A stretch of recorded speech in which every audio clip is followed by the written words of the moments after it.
Hi, I'm Johnny. I'm a global artist ambassador for FENIX360, and I'm blessed to be joined today by the comedian RYAN WEBB. Hey, Ryan, how you doing? I'm good. How are you? I'm doing great. Thanks for being with me, man. I appreciate you. And listen, I would love to share some of your comedy work. So if it's cool with you, we'll go to your YouTube channel and check out your work from Kenan Thompson's Ultimate Comedy Experience in New York. Sound good? Absolutely. Excellent. All right, then. Let's tune in now to RYAN WEBB. Yo, what's up, everybody? My name is RYAN WEBB, and I'd like to start by saying I am really excited because this is my first time in New York. Yeah, let me tell you, I'm from Illinois. Yeah, thank Illinois in the house. And I don't get to travel too far. The furthest I get to go is like Wisconsin. Wisconsin, they got a little bit of noise. Let me tell y'all something. If you ain't never been to Wisconsin, don't ever go to Wisconsin. Okay? Last time I was in Wisconsin, the guy came up to me. First of all, I don't like to use the word white. I feel like it's not politically correct. So we'll say a European American fella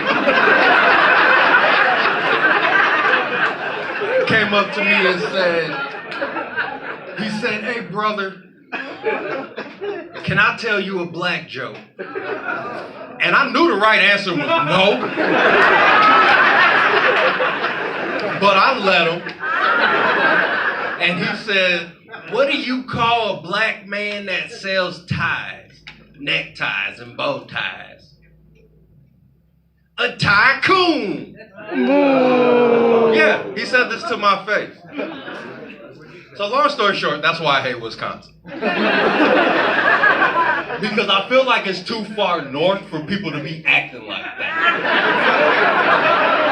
And it made me imagine being on the Underground Railroad and getting all the way to Wisconsin and then just being super disappointed. Like, Harriet, you bitch. Hey, Ryan, really funny, man. And thanks for sharing your work with us, brother. Listen, I Thank you. I want to learn about you. Where are you from and how'd you get involved in comedy? I'm from Illinois. I grew up in Evanston. I moved to a small town called Grays Lake. It's where I've been for quite some time now. I've always had a love for stand-up ever since I was little. I used to watch Def Comedy Jam and the HBO specials and all that, and I've just always wanted to do it. That's great, man. You know, it's interesting, but you've always wanted to do it because you tuned in and saw great, comedians at work. And so that makes me really interested now. And who were some of those comedians that you really looked up to or were inspired by that helped to kind of influence you? Oh man, Richard Pryor, of course, Yeah. Robin Williams. There's so many to name. I feel like I would be leaving off so many. Burning Mac, D.L. Hughley, the Kings of Comedy. There's so many. Seinfeld, George Carlin. The list goes on. There's so many great comedians, and I just have such an appreciation for the art form. I do too. And the timing and also the writing that goes into creating the comedy material that you Oh then yeah. deliver in these animated and expressive ways. And then so many times it's self-deprecating where the comedian is poking fun at themselves and it's Oh yeah. really lovable and relatable. You know what I mean? Because that stuff happens to us and it's crazy and it makes us laugh and our friends poke fun at us. And it's just really great. Comedy is something that's so lighthearted. And what we all need is to laugh and lighten up. Definitely. I'm Yeah. glad that you're doing it, Ryan, in the way that you do, man, which is signature frequency, brother. And so what are you working on now? What's coming up? I run a monthly show called Legalized Joking. If you're in the Northern Illinois area, check me out. I have a podcast called Web Culture that you can listen to. And yeah, my YouTube and my TikTok, I try to stay current with that. But yeah, I'm all over the place.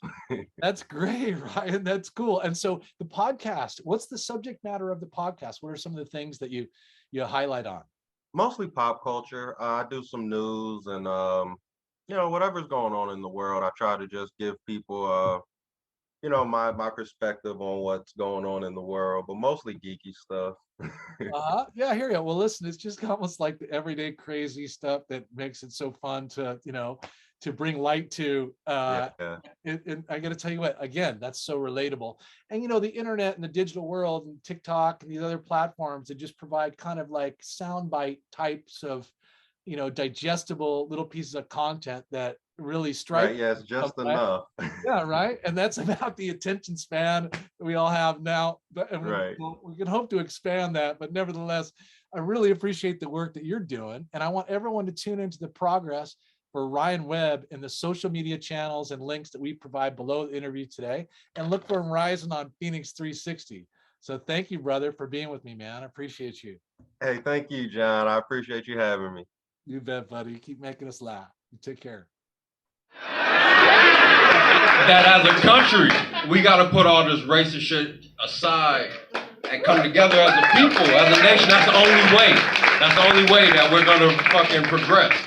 And I also want to say that I feel like the most racist people in the country are meteorologists. Because like there's always like a Hurricane Sandy, but there's never a Hurricane Shalandria. I don't feel like y'all would have stayed if Hurricane Latrell was coming.